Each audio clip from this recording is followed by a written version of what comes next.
Second chances, second chances, reflecting on the things I've done.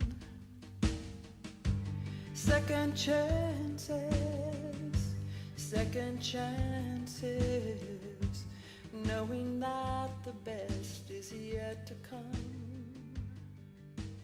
Cast a stone out on the endless sea of possibilities.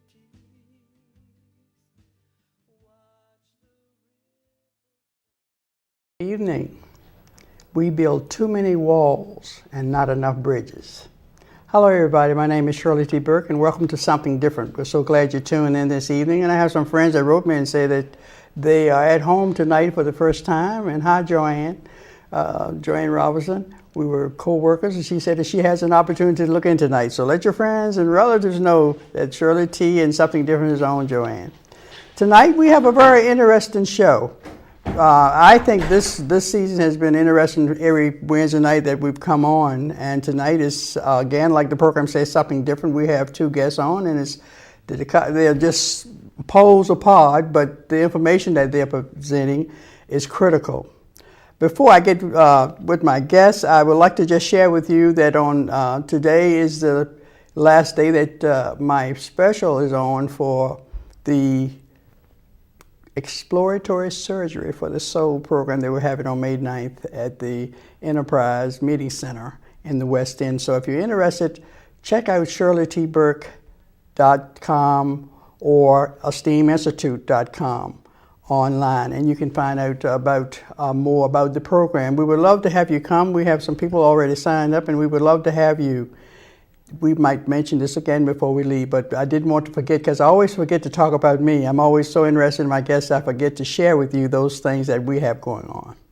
Now I'm going to take a deep breath and let the young man that's here that I asked some months ago to come, and he showed up tonight. I'm so happy about that. We have talked telling him that we do not say anything but one time about the show, and he was here before time. Good evening, sir. Good evening. Thanks for coming. You do good work, so that's why you're here. That's why you're here. Thank you for the Introduce invitation. yourself to the audience, to our audience tonight, please. Good evening. I'm Rodney Lofton, the Executive Director of the Renewal Projects. Renewal Projects. Yes, ma'am. So they know, some of the people that are looking, they know that I volunteer for a prison project. That's how I talk about it. But the Renewal Project is is the sponsor of the prison project that I work with. Would you tell them a little bit more about the Renewal Project? Yes. What that is? Yes, the Renewal Projects is currently in its 25th year now. We currently provide 3 programs, including the one that you referenced, the Living It Project, which is a women's prison empowerment project. We just had our graduation at one of the facilities last evening. Last night I was there. Our spring facility, Yes. Spring graduation, and we have another graduation coming up on May 10th at our second facility, and we also offer a number of retreats for persons who are living with HIV disease. Living with HIV. We have 3 retreats annually, 2 newcomers retreats for anyone who's either newly diagnosed or been living with HIV for a number of years and just never attended. And we also have a returners retreat for individuals who have attended the retreats over the last 24 years and still want to feel a sense of community, that opportunity to reconnect with themselves on a spiritual level as well. Right, so we just recently had our spring retreat at a couple of weeks ago, and we're in preparation of our June retreat, June 13th through the 15th. Awesome. Yes, ma'am. You know, you said 20, how many years? 24? We're in our 25th year. Last night, one of the young ladies that's a volunteer, in fact, she was in charge of the project where we were last night. She was a facilitator.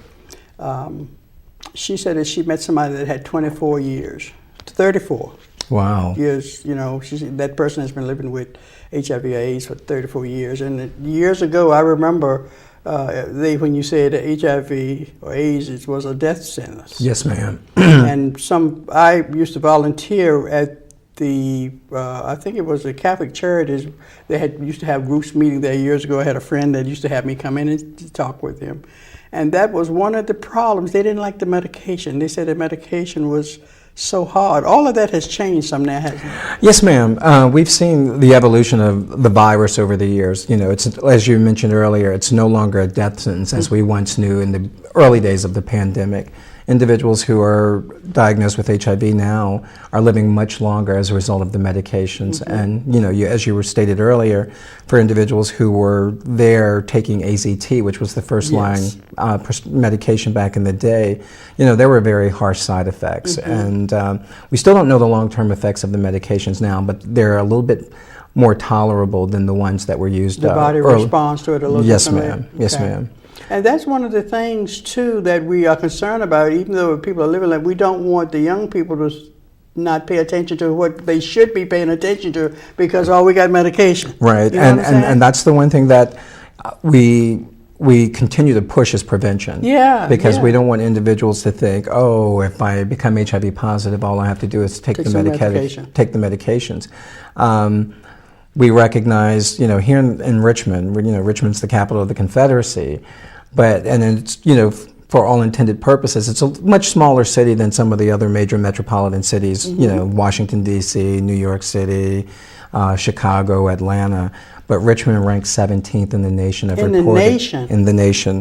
of reported HIV/AIDS cases. 17th, and we have 50 states. Yes. And we're ranked 17th in the 17th city. Oh, my goodness. And just right down the road, Petersburg ranks number 12 in the nation. Oh, my goodness. Yes, ma'am. So Virginia. Yes. Virginia actually has 5 cities in the top 50 that are highest in terms of ranking for reported HIV/AIDS cases. Reported. Yes, ma'am. I think that's a key word, too. Reported. Yes. So if all the cases were reported, yes, it really would be a terrible thing. Wouldn't it? Yes. It wouldn't be terrible either if we got results or got people tested, what have you. I'm not speaking of it in that terms, but people are afraid to go. This is what we find out with the inmates that we talk with. They're afraid. There are individuals who are afraid because sometimes taking that initial step, you have to kind of reflect on the behavior that may have led you to possible exposure. And sometimes we find it very difficult to address that in going to get tested. But, there are some great friendly test sites in the city of Richmond to go for an HIV antibody test. Okay. You have Fan Free Clinic right here on North Thompson Street. You have Minority Health Consortium, or you can contact your local health department to find out the test sites. Test Dates, Richmond City Health District, down on East Carey Street also provides testing as well. We're going to mention those again. Don't forget to say those again in case somebody missed them and need them or know somebody that need that information. But also, there are the in-home tests now where you can go to your local drugstore, CVS, Rite Aid, Walgreens, and purchase an in-home test. But, I know some of the test counselors because of the work that I've been doing, since 1997, and I can certainly vouch for each and every one that they're compassionate individuals who are committed to reducing the rate of HIV disease in our city and the Tri-City area as well. That is something. Yes, ma'am. I cannot get over 17. Richmond, I mean, we were crime at one time, and now the results. Yes. Oh my goodness. But also, one of our board members who's a physician's assistant, and it's kind of disheartening when you think about it, and when I'm doing presentations about the Renewal projects as well as just HIV and AIDS in general, that every other day someone tests positive for HIV. Someone finds out they're HIV positive. Every other day? Yes, ma'am. Every other day someone finds out they're positive in the city of Richmond. In the city of Richmond? Yes, ma'am. I think we need a moment of silence. Yes, we still have a lot of work to do. Wow.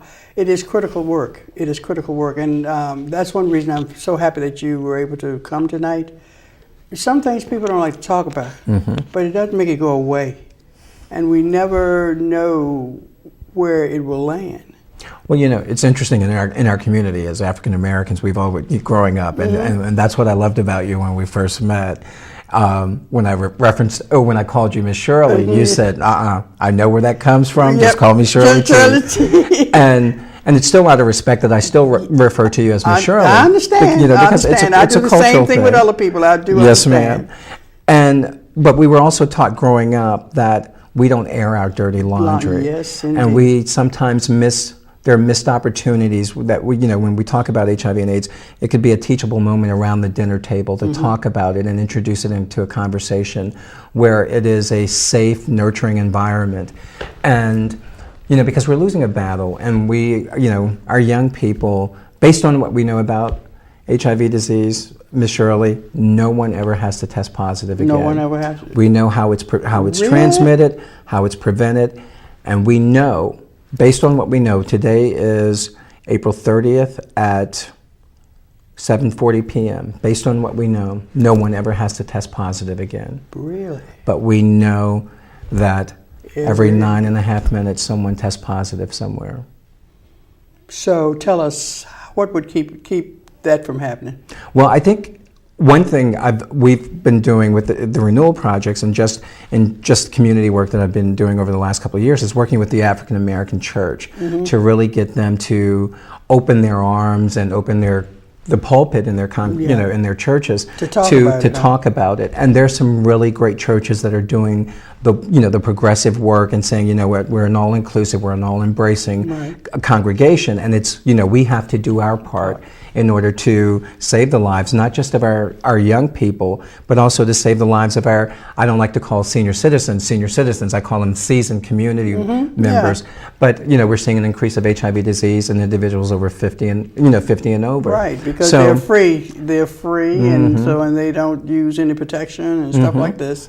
And they think, for the women who are 50 and over, well, I'm postmenopausal, so I don't have to worry about pregnancy. But and for the men who may have had some erectile dysfunction issues, you have Levitra, Cialis, and Viagra, that kind of gives them a new lease on life.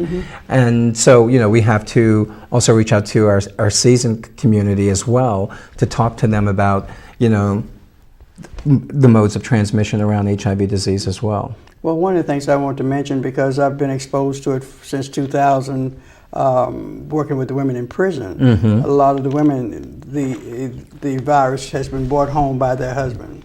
Yes. I guess you're a partner referencing or whatever.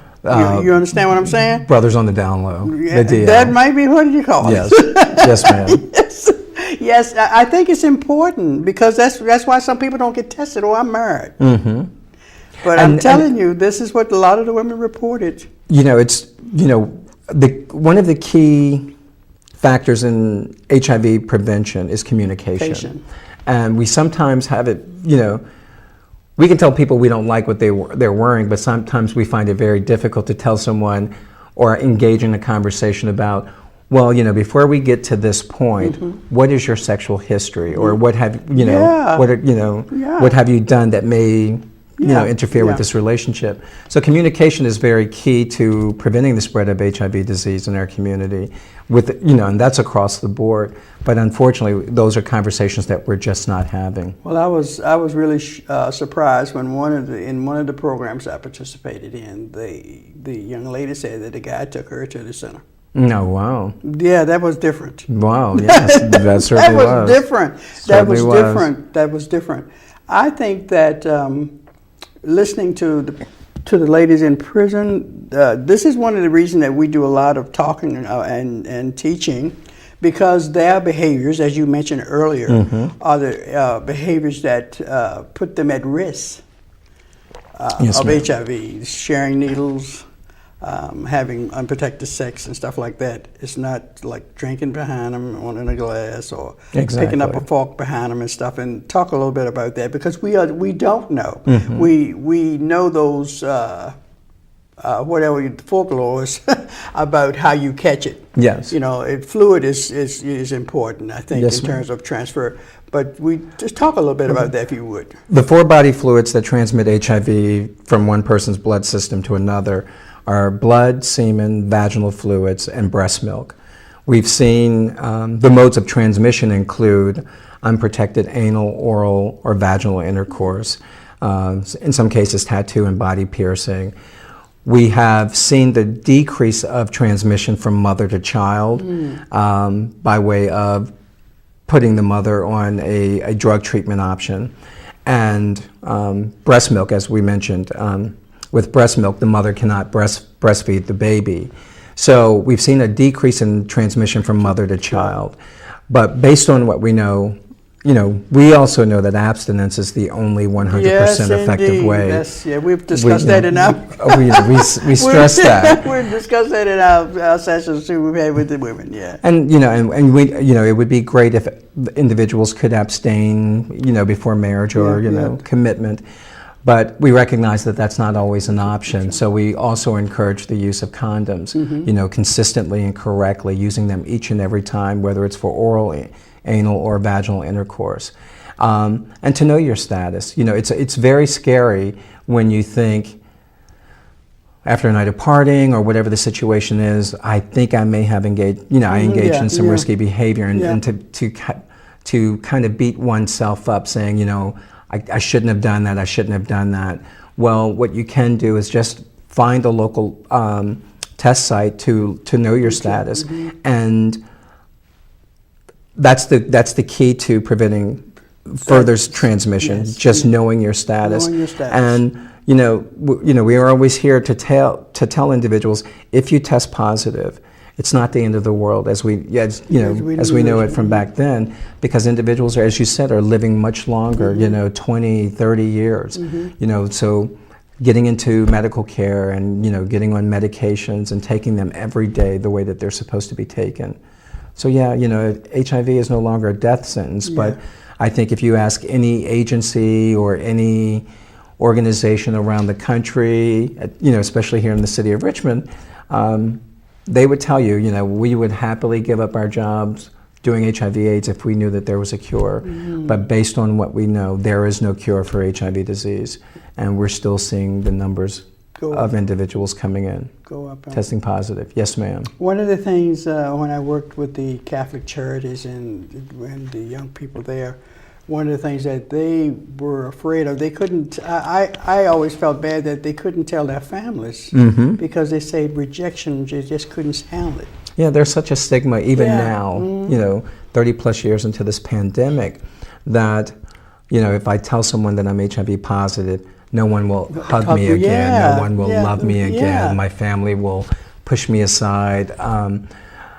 And going back to what we were talking about earlier, if we have these conversations in our community, whether they're at church, whether they're at their Bible study, whether they're at the beauty parlor when you're getting your nails done, getting your hair done, if we have these open and honest dialogues and the conversation and place a face with HIV disease, we can decrease the stigma in our community. Because we've seen this in past with other health ailments, whether it was sickle cell, whether it was cancer, whether it's diabetes, and this disease has such stigma associated around how it's transmitted.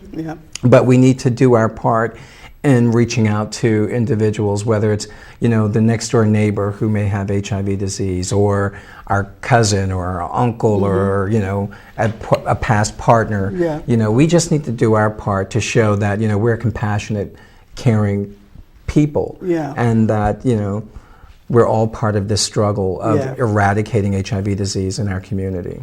I'm going to tell you, it is something. Virginia 17th. Yes, ma'am. 17th. In the nation.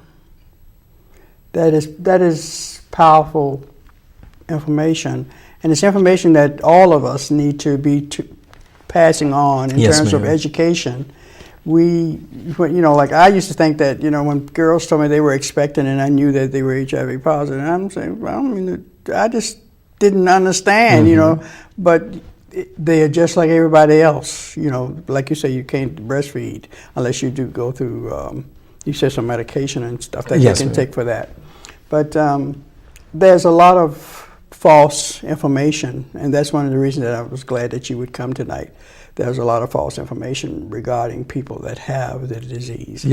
And how, like I say, how you catch it and what have you. And just to dispel some of the myths that are currently out there, HIV is not transmitted by touching someone, drinking out of the same water bottle, eating off the same utensil, hugging, kissing someone who's living with HIV. Those are not modes of transmission. HIV is not transmitted like that.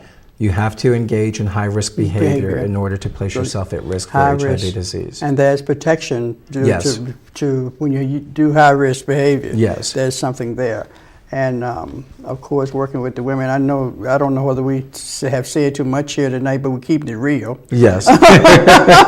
But like whether the partners are female to female or male to male, their protection. There are Yes. things out there for protection, and I think that's critical to know. Oh, yes, definitely. And people can protect themselves. Yes. Because we have the children suffer. Yes. The children suffer a lot of times from all of this.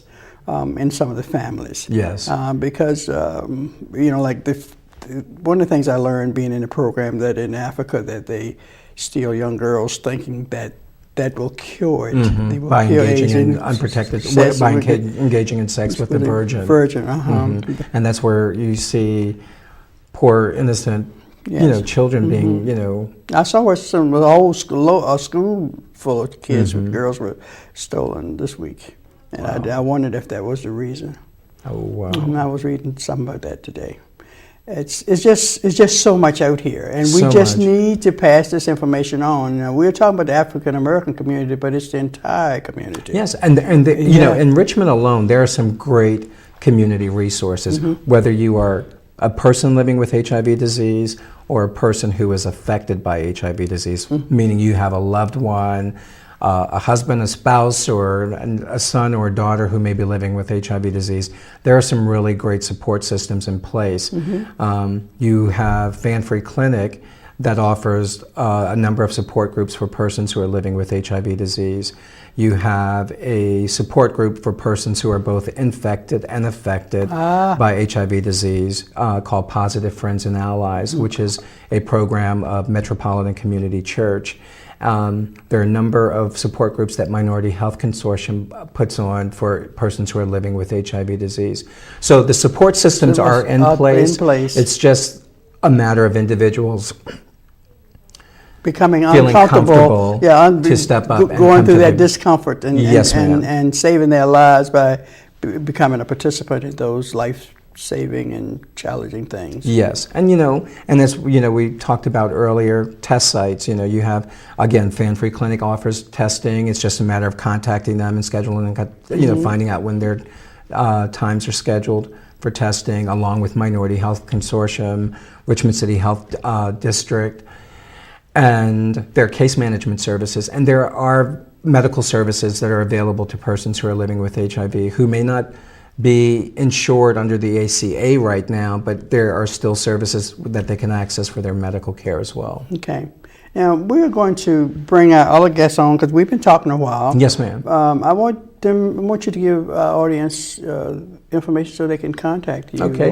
And also, you all are volunteers, so we're volunteer-based. Y'all take donations. We certainly do. Okay, so talk about that a little bit. A couple of things. If you know someone who is living with HIV disease and could benefit from a 4-day retreat, please have them give us a call at area code 804-353-0060, or they can access our website and download the application. That's www.therenewalprojects.org. Again, the telephone number is area code 804-353-0060, or you can access our website at www.therenewalprojects.org. And we're always welcome and soliciting volunteers to help us with the wonderful work that we do, whether it's serving as a team member for our retreats, participating in the community program, or with working with Miss Shirley and the wonderful ladies of our Living at Women's Prison Project. So we certainly need you because persons are still living with HIV and we're still doing our part. So we hope that you can join us as well. Yes. To all of that. Thank you. Yes, thank you so much for coming tonight. Thank you, Ms. Shirley. And I don't want you to leave. If you can, stay, please. Sure. We're going to bring the next guest on, and we will bring you back. Okay. And we will, if people want to later on, it was almost time for them to call in, but we're going to have call-ins in a little bit. Okay. But we're going to bring our next guest in, and thank you so much. Thank you so much, Ms. Shirley. Thank you. We'll be right back. Stay tuned.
Welcome back. Welcome back.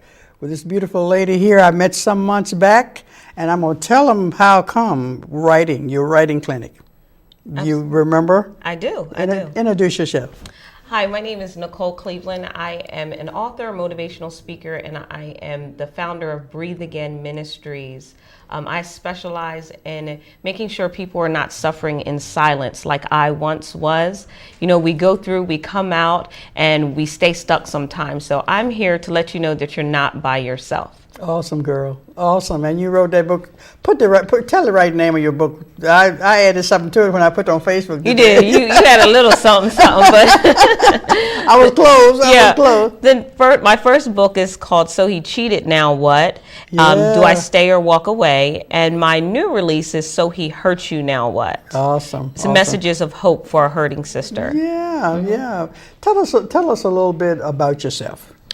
Well, wow, a little bit about myself. I'm a servant of God. I love the Lord. I'm a minister. I am a motivational speaker. I'm an author.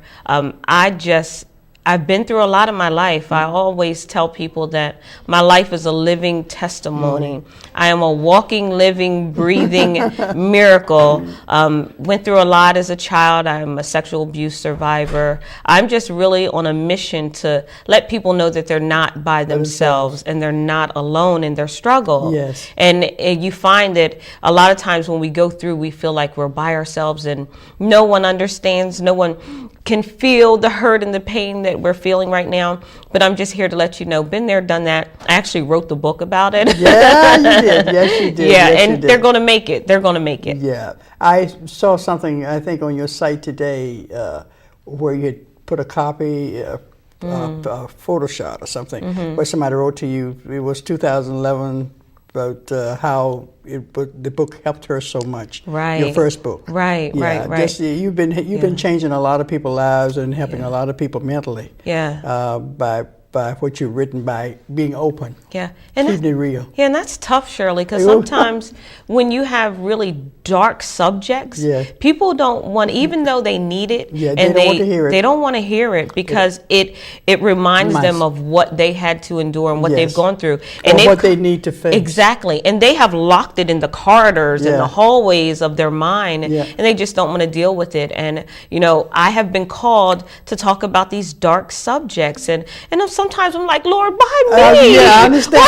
You don't want to talk about it either. Right. Why can't I talk about makeup or hair or weave? How to teach people how to dance. But, you know, when you've been called to much, you know, you got to go through much. Yeah, because I always say I've been puked up on the shore a couple of times by the whale. And so, right. You know, that's when I got to keep it real. Yes. Because, I've tried not to, because I don't want to, but hey, you got to do that. Got to do that. You do, especially when it's not about us. Yes. It's not about us. You know, the Word of God tells us that we overcome by the blood of the Lamb and the words of our testimony, and we've got to tell our testimony. You have to tell it. Yeah. This is what happened when we went to Warner Green this past Sunday. You keep it real, and you'd be surprised. You are not alone. You're not. You're not alone. You're more like than we're different. Yeah, and I find that when I go out and I have tables set up and, you know, I'm out speaking, a lot of times it's people that are in prominent positions. They are they have titles and they're leaders and they don't want people to know that they have gone through it. Yeah. So they won't stop by the table at that time. But when I get home, I'll get an email or, you know, I'll get a phone call, and that's okay, because however I can get to you or however you can get the information, that's fine with me. But you know, my life is just it's an open book. I have to be transparent for people because they are hopeless. We live in a hopeless generation, Shirley. Yes. People go to work every day. They go to church every week. They're in the pews and they're hurting. They're in pain. They're in pain. They are hurting. They don't want to go home. Yes. They don't want to go to work. They don't want to deal with some of the things they have to face. Right. But, you know, we've got to tell it, hey, baby, I've been there. I understand the tears that you're crying, but you're going to be okay. Going to be okay. You don't feel like it right now. Yes. No matter what it looks like. It's what always get me. Yeah. No matter what it looks like. Yeah. It's going to be all right. Yeah. Yes. And I can't look at what I see. I have to look at the promises. Yeah. I've got to look at the promises, because if we look at reality sometimes, you can't get through. It'll knock you down, Yes, and it it will. will slap you upside your head. Yes, it will. Yes, it will. Yeah. This happened to be what month is this? This is April. No, but in terms of it has to do with Sexual abuse? Sexual abuse. Right. and Sexual some Abuse of- Awareness Month Yeah. is April. Yeah. And I'm a child abuse survivor, sexual abuse survivor. And, I never dealt with it, Shirley. Yeah. As a child, I went through it, from 9 to 13. And there were things that happened to me that I took and I hid, Yeah. and I kind of buried, because I was like, I'm big, I'm bad. No one believes me anyway, Right, because I yes. did try to tell, Yeah. and they didn't believe me. And so I just went through life determined to make something out of myself, never dealing with it. And that was so I wrong. understand, but the mind has a way of taking care of it. So you did what you had to do at that time. Yeah. So now you're using that to help heal other people. Yeah, absolutely. Powerful stuff. Nothing seems to happen that really matters without struggle, huh? That sign on 64, pressure to, like the show's a diamond. Made with pressure. Yes. But not sold with pressure. Yes. You know what I'm saying? Yes. Everything that's worth anything, so you have to seem to have Yeah. some kind of, like Christ died. Oh, yeah. I know. Hey, You pain. got to go through. Got to go through. Babies come. You pain, got to go through. Yeah, Yeah. you have to have it. It seems to be. Yeah, and it means so much more too. And a lot of times I tell people, well, if you got it the first time, you wouldn't really appreciate it. If it happened just like that, you would not have the faith that you have now. for So real. you really had to go to a higher power. Yeah. You had to get on your knees. You had to pray. Had to and call you had on to somebody. push. Yes. You had to really push through to get to where you needed to get Yeah. to. So when you arrive at that place called there, it means so much more. Yeah, it does. Yeah, it does. And we have to bring somebody, that's what I have learned. Yeah. What they talk about or say about those that have more is expected. Yeah. And that's what people forget, that Yeah. we have to help each other. Yeah. That's why we're here. We have to help each other. Well, we talked this weekend about the people talking about the mechanic's car and the carpenter's house, how it looks and stuff like that. It's because he's out working on your house. He's working on your And he's house. working on your car. Yeah, absolutely. So who is helping that person? Yeah. That's what my question. Who motivates the motivator? That has been my Tell question. me, honey. Yes. Who motivates the motivator? Because I'm gonna tell you, it is draining. It is. And sometimes, you get to a point where the phone calls come in and people they want prayer, and that's Yeah. what you've been called Yeah, to, and you want yeah. to share your story. Yeah. You want to help people. Yeah. But when you get in that place, when you get in your Your place, place. it's sort of like, I need prayer Prayer too. too. So That's sometimes when they call me for prayer, I want to say, you want to pray for me too? Yes, because yes. I need prayer too. Like I tell people at the prayer list, I put my name on there first. Yeah, that's good. It's the mask on the airplane. Yeah. Put your mask on. Put that oxygen on you so you can be alive and help somebody else. Absolutely. Like you can't help your baby if you dead. Yeah. So if you got a child on there, you need to help that child. You need to put on your mask first so you can stay alive and help. So you have to pray for yourself. You have to kind of ask for those powerful moments that come all the time if we stay available, if we Yeah. stay open. Yeah, and if we pay attention. Paying attention, if we breathe first. Oh, breathe first. That is my favorite thing in terms of taking a deep breath, and just stop and just take that breath. Yeah. It makes a difference. That's the reason I appreciate the name of your business and your magazine. Breathe Again magazine. Yeah. A lot. My pastor always says, when you're going through, what meaneth thou this?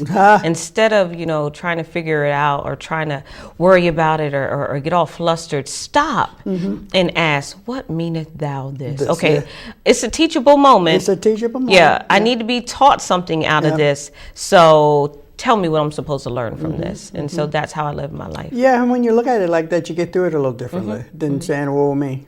Woe is me. Yeah. Somebody help me. Because Yeah. we can throw the bomb.com pity parties, can't we? Yep. I know I can. Yes, indeed. We got to experience that. Yeah. In fact, our society sort of teaches that. I think that's what a lot of people fall into that crutch. Because like if like when it starts raining, everybody start complaining. But we couldn't eat. Like it's liquid sunshine. Right. I call it a mental health day because you don't have to be on the beach when it's raining. No, you you ain't sure got to don't. be ripping and tearing up and down the road because the sun is shining bright. The sun is always shining, but it's not as bright. It's got the rain coming Yeah. down with it. Yeah. So it's just it's just how we think. We have to change our thoughts. We have to change our mind. We have to, I'd say, make shifts, small shifts in what we do in order to change our lives. We can't keep doing the same thing. Something has got to change. And we can't do it all at the same time. And I think that's one of the issues. We get so overwhelmed with, I've got to do this, I've got to do that, and I've got to do it all. But you don't.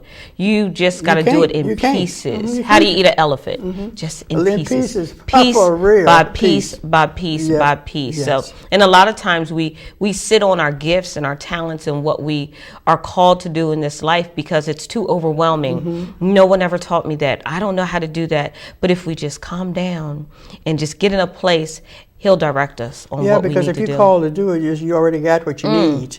Absolutely. I've learned that too. Yeah. That you put that out there today, I think today or yesterday, but somebody's been telling me this for 2 or 3 months now. You are enough. I am enough. You are enough. I am enough. Yes. What's been given, and I don't want to say a lot. I'm sure you don't want to say a lot of things you have to say. Oh God. Because I be asking out loud. Like in the aerobic class, you say it's talking and stuff, and you say something. I said, why do I have to say this? And then 2 or 3 people come up after class and say, you had to say that because I was here. Right. So it kind of reaffirms that you got to keep doing this. Yeah. You got to keep doing this. I'm telling you, and there's somebody, we're called to people. You will never know that who's in that room that needs to hear that story, needs to hear a struggle that you've gone through, because they're going through it right now. Yeah. That's why I go back to, we've taken testimony service out of the churches sometimes. And that's how people drew their strength. They got strength from knowing that person was going through that, or that person. Oh, I thought that person had it all together. No, I'm struggling just like you. I just don't wear it that well. I wear it good. You don't see it. So therefore, I'm just like you. Because a lot of times we look at people and we put them on pedestals and they're like, oh, they're up there. They have everything. No, baby, I go through the same thing. You're going through something. Absolutely. So we've got to share our story. We've got to tell it because somebody's life really depends on it. That's how I look at it, Shirley. I say, if I don't tell this, will she commit suicide? Will he commit suicide? If I don't say this, will they know that there's hope? That is exactly how I operate. The same way, like people might not respond the way you want them to, but you have got to say it. You have got to know that you have done your part. Right. Because it's up to them after you speak the words. That's it. It's up to them. And we're going to be held accountable. Oh, yeah. Not them. It's not that, well, they didn't let me say it or they didn't do this. No, what did you do? What did you? You had the perfect opportunity and you didn't. You let them walk away. Yeah. So, I believe it because there are people who are in graves because somebody didn't do what they were sent to do. Oh, right. Yeah. All the time. You are absolutely and right. I don't want to be one of those, I understand. Yes, I do. Now, if I ask you to tell us something about that first book, because this says, so he hurt you, now what? Yeah. And this is, I've glanced through it a little bit, there's some hope all the way through this book. Yeah. So tell us a little bit about the first book, because I like for the people to buy that. There are a lot of people going through those types of challenges that you had in there. And first, tell us, where can we get your books? You can get my books on my website. It is sohecheated.com or sohehurtyou.com. That's the website addresses that you can go to and purchase them. And they're on Amazon and they're on Barnes & Noble and all of the places that you can purchase books. My first book was written in 2009, and it was So He Cheated, Now What? And really it was, do I stay or do I walk away? Really it's not focused on the story of what happened. It's all about me and my personal struggle and what I had to endure and how the Lord restored me in the midst of it all. Because when we love hard, we hurt hard. Especially when you feel like God did this and put these people together and it was supposed to last forever and they're never going to hurt you and nothing bad is going to happen because we're in church and we're living this life and things aren't supposed to happen because we're covered with the blood of Jesus. Hallelujah. But honey, let me tell you, for real, life is life, right? And so when this happened, and my husband did cheat, and I was devastated. I contemplated suicide, Shirley, but I always go back to, I didn't know who I was. Yeah, I did not know who I was because I was pushing him, and I didn't push myself, you know. Yeah. I put him on a pedestal instead of putting God on a pedestal. I hear you. And so God had to deal with me, Nicole, because it's not about nobody else. It's about Nicole and God's relationship. So he had to take me through Jesus 101, Jesus 102, beat me upside my head a few times. Absolutely. I understand. Yeah, because I had to find out, what was I called to? What was I supposed to be doing? You know, who am I? You know, and I had to learn how to love myself. And it went back to a lot of past hurts that, you know, I really didn't deal with. And then I tried to deal with it by covering it with a marriage and trying to just move forward in church and doing those things. But who is Nicole, and what is Nicole supposed to do? So that's my first book. It's The Power of Forgiveness, really, Shirley. Yeah, that's what it is. It is not about busting windows out cars. It's not about getting revenge. It's not about those things that people tell you that you're supposed to do to get them back. It's really, I go back to, I've been forgiven for much, so I must forgive. I've been forgiven for lots of things, Shirley. I've been places I shouldn't have been. I've done things I shouldn't have done. I've been in beds I shouldn't have been in bed. You know, I've did some things, so who am I? You know, I had to forgive. And that is a hard piece, because I talk to women every day. And there's women in their 60s that still have not forgiven, still bitter because of something that happened 30, 40 years ago. And you know, other people forgot it, and they have gone on. They're taking also medicine for it. They have gone on with their lives and they ain't thinking about you. But you're still stuck, and that is what unforgiveness will do. So that's my first book. It's So He Cheated. Now what? Do I stay or walk away? And I think that was a good book to write, because people, you can tell you what's going on at your house and they don't think you know, but people make conscious decisions. We do. You don't know what's going on. You know, you can know that that man is cheating. But at the same time, the forgiveness and you knowing who you are. Absolutely. And what you were sent to do. You had to make the decision. It's your decision to make. Absolutely. So when people can talk and say and do. But at the end, we the one have to answer.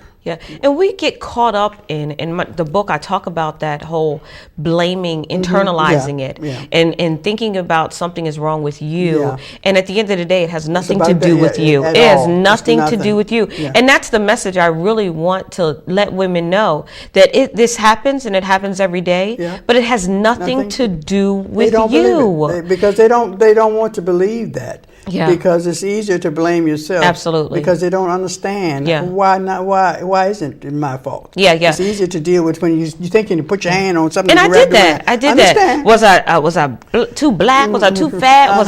Didn't I do this right? Didn't I do that? Didn't I give them enough?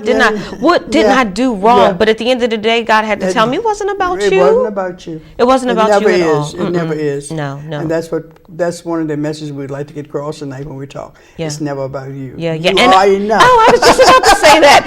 I am enough. You are enough. I'm enough. And when you get that, I'm enough. I'm enough for me. I'm enough for God. I'm enough for everyone that's sent to me. I am enough. I'm enough. I am enough. Now, thank you for sharing that. You're welcome. Thank you. Now, this little book here, tell us about this. I love this book. Tell us about it. So He Hurt You, Now What? Messages of Hope for a Hurting Sister. You know, this book right here is my baby, and I'll tell you why. After I wrote the first book, I opened myself up for people to call me and email me, and for me to minister to them, because I knew where they were. I could talk to them and tell them exactly what stage they were in and what stage they were about to go to, and how they were going to go backwards, and you need to keep going forward. And I would just provide them with messages, and it would be me talking to them on the phone, because I would get phone calls 3 o'clock in the morning, 2 o'clock in the morning. Yes, because I put my phone number out there, and they would call. But Shirley, I would answer the phone because I get it. I understand. I knew what it was like to be in the midst of the evening or in 3 o'clock in the morning, waking up with a cold sweat, trying to figure out what's wrong with me. I get that, and I knew that. So they would call me, and I would provide messages to them, and I would encourage them. So that's what this book is. Awesome. It sounds like we got a call coming in. Me knowing you personally. Hello.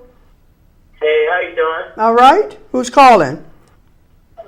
This is Mario. Hey, Mario. I'm doing good. Good. How can we help you this evening? I just wanted to make a comment about My auntie Brooke. All right. You want to turn your TV down? Oh yeah, turn it down. Turn it down a little bit. Oh yeah, okay. Thank you. Thank you for calling, Mario. Now tell us about your auntie book. I just wanted to say it was a great book. I read it not too long ago, and it was just a great book. It's just a lot about her that's great. I'm glad she could put it into a book and do something positive like that. Oh, that's wonderful. Thank you. Thank you. Thank All right, you. keep smiling, girl. Love you. All right now. Thanks for All right, calling, y'all. Mario. Thank you. Like he said, putting it in book form is critical because we go through this, and this is a way to get it out to more people. Yeah, it This a way to is. get it. Thank you, Mario, for calling. Yeah, thank you so much for calling. But this book right here it's really a sister friend. Imagine going through a betrayal or a breakup, and I think we have another caller. Okay. You want to call or you want to finish? Call? Okay. You call. Hello? Hello. Yes. How can we help you this evening? Yes, I'd like to speak with the ladies, if I may. Sure. You're on air. Hi, this is Jan Wallace. I would like to speak with Nicole if she's available. She's Hi, right here. Jan. How are you? Thank you so much for calling. I'm good. How are you ladies doing? Wonderful. How can we help you? I just was enjoying the broadcast, and I love Nicole so much. She's a great friend and a great author and such a great encouragement to the body of Christ. Awesome. And we just respect her work in the kingdom and all that she's endeavoring to do, and just being a strong soldier for the Lord. It's very encouraging. Very good. Thank you so Thank much. you, Thanks for Jan. calling. Thank you. Thank you. You ladies have a great night. You Thank too, you. Nan. Thanks again for calling. Bye-bye. Bye-bye. That's awesome. Oh, That's thanks awesome. so much, Jan, for calling. I appreciate you so very much. Mighty woman of God, that's what she is. I understand. I understand. But this book right here is, imagine going through a breakup or a betrayal or some type of pain in your life. Any pain is pain. You Pain say, is well, pain, honey. Yeah, no pain matter is what pain. reason you're I don't going through care it. what format it comes in. I don't care who did it to you. Pain is It's pain. pain. And even if you are grieving from a loss Yeah. of a loved one, that's still pain. Pain, yeah. But this book right here is, imagine a sister friend, a girlfriend flying in to be with you maybe the first 60 days of a breakup. Because a lot of times we love hard, we hurt hard, Yeah. and we stay stuck. Forever. We stay stuck. Yes. And then we get in a depression mode. Yes. And then we don't know how to get out of there. So this book is really that friend telling you, open the blinds, get out of bed, and get yourself together because we need you. For real. Yeah. For real. That's awesome. Yeah, That's awesome. because we get into a place where we don't want to move. Yeah. We're sort of like paralyzed. I can't believe this happened to Yeah, me. yeah. I can't believe he did this to me. I've given him all of me, and what happened? And so we stay there. But if we stay there too long, we Yeah. get stuck. Yeah. We Yeah. do. So that's what this book is, and it's the messages of hope. Then it's a prayer and a scripture for each day. Awesome. Awesome. Yeah. And again, they can get this on Amazon, and they can get it on your website. 2 websites here. Absolutely. It's sohehurtyou.com, sohehurtyou.com, and you can get the ebook. The ebook is just $2.99 Awesome. on Amazon, and the paper book is like $12. Awesome. Awesome. Hello? Hello? Yes, I was wondering, where do you get the book from? Okay, you can tell us again. Yeah, Could thank you call? so much for calling. You can purchase the book off of Amazon. You can pull up So He Hurt You, Now What? Or you can go to sohehurtyou.com for an autographed copy. Okay, and there are 2 different books? The one book is sohecheated.com, So He Cheated, Now What? And the second book is So He Hurt You, Now What? Okay, great. You're doing a wonderful job. Thank you. Thank you so much for calling. Thank you. Okay, Have a good night. You too too. now. Bye-bye. Thank you all for calling. Yes. Yeah, yes. this is the bomb. This is the bomb. I guess it's what time is it? Time is winding Is it down. our We can- time? Yeah, if Rodney wanted to come back on stage, we can keep talking. Okay, I think we okay. can keep talking. Rodney Yeah. can come back. Rodney can come on back, you can just come put your back chair on over. stage. Yep. Yeah. And so we're gonna Okay, have tell us a little bit more about this book. The book hit the bestseller list the first week that it launched. Really? Absolutely. It hit the bestseller list. And I just received an award from the SIVA organization Oh, down in really? Chesapeake. Awesome. The organization that puts on the Afran Festival Yeah. every year. Well, they awarded me, I received an award a couple of weeks ago. So that was such a blessing as Awesome. well. Yes. So I'm just really, I don't want women to be suffering in silence, Yeah. women or men, because there's so many people out there that they're hurting Mm-hmm. and no one knows that they're hurting and they think that they're by themselves and they're alone. Yep. But I want them to know that they're not alone. We got a lot of stuff going on right we got a now. lot going on. Yeah, let's see who The this is phone on the ringing. Hello. Hi, yes. Just had a question for Nicole. Okay. My question is to you, Nicole. So, once you went back, did you have a hard time, like, trusting him? Did you find out at times you had issues, like you might thought he was doing things and you got angry and was ready to do things to him, or how'd you feel? Well, I think it's a process. It's a rebuilding process, and I think you have to decide whether or not you want to go back, and I think that's the hard part. Do you stay? Do you walk away? And do you put in the work to rebuild the trust? Because it's work. It's not going to happen overnight. But of course, you have those thoughts, and you wouldn't be human if you didn't have those thoughts. So, but no, I didn't want to do things to him because, I just look at it like we're all human. We go through, I have to deal with me, and I have no control over what another individual does. That is so true. Be it husband, be it brother, sister, friend. You really can't make someone do something or make them not do something. I am accountable to God and myself, and that's the message that I share with women. Okay, because I think I need to get the second book. I read some of the first one. Okay. And it helped me a lot. But, sometimes, you have those thoughts. But, you see the different women that taken, like the one that rolled over the husband, and just so hard. So, Yep, they're doing it for us, girl. You have to have, you do need to have God. And I thank you for, Absolutely. for your help with the book so Thank that, you. It really just helped me a lot. So I appreciate you, Nicole Cleveland. Oh, thank you so much for calling. God bless you. And yes, get the second book. I will. Okay. Thank you for calling. Okay. She said, run the people over with the car. Yeah, that's that SNAP program. right. Some of the other programs showing the same I wouldn't do thing. good in jail. Hey, for real. That's what I wonder about people. They do stuff, Yeah. which is, like, what is the benefit But when Shirley, you get locked up for? Let me tell you something. I get it, though. I don't get, the fact that the act that they committed, but I understand how you can react. lose it. Yeah, I understand how you can lose it I in just a moment. Yeah. And that's why I say, a lot of times the individuals, the inmates and people that are in jail right now, it's because they got caught doing yeah. it and because they snapped, because you can Yeah. have those moments. Oh, That's yeah, I've why had a couple of 'em. I'm so glad that my faith is strong and I have a relationship with God. It makes a difference. Yeah. It does make a And I difference. think of my kids. And for those people that don't believe in God, Yeah. you believe in something. Know that there is a higher power. You just didn't come here, Yeah. just come here. You know what I'm saying? Yeah. But any type of, it just a higher power. There's something greater than you. Know this. Yeah. Whether it's God or whatever you want to call it. You know this. Yeah. Well, it's God for me. So. That's what it is. That's what it is for me. Too. Right. Everybody, this is what we have to recognize in the Prison Project. We bring who we are, and that's who we. But as long as you got somebody that you can hold on to, even if it's yourself. Right. So Yes, have somebody you can believe in and know that you are enough. And you also need someone to talk to. Yeah. You need Oh, yeah. someone you Yeah. can trust. Trust. Yeah, that's a key too. You got to be able to trust them because you don't want people running out with your business and telling it, because then you're going to be in another place. But, yeah. You need someone you can really trust. You need a prayer life. You really do. Yeah. And you need a sister friend that's going to hold your hand and say, I got you. Yeah, I got you, boo. Yeah, but I've been there, done that. Yeah. Know where your feelings are coming from. Yeah. All right, y'all. The time goes by so fast. does. Sometimes you wonder how you gonna fill an hour. We need a little bit more time. Rodney, we appreciate you coming back up. Thank you And for could the you invitation. again? We're gonna ask you to let's see what time.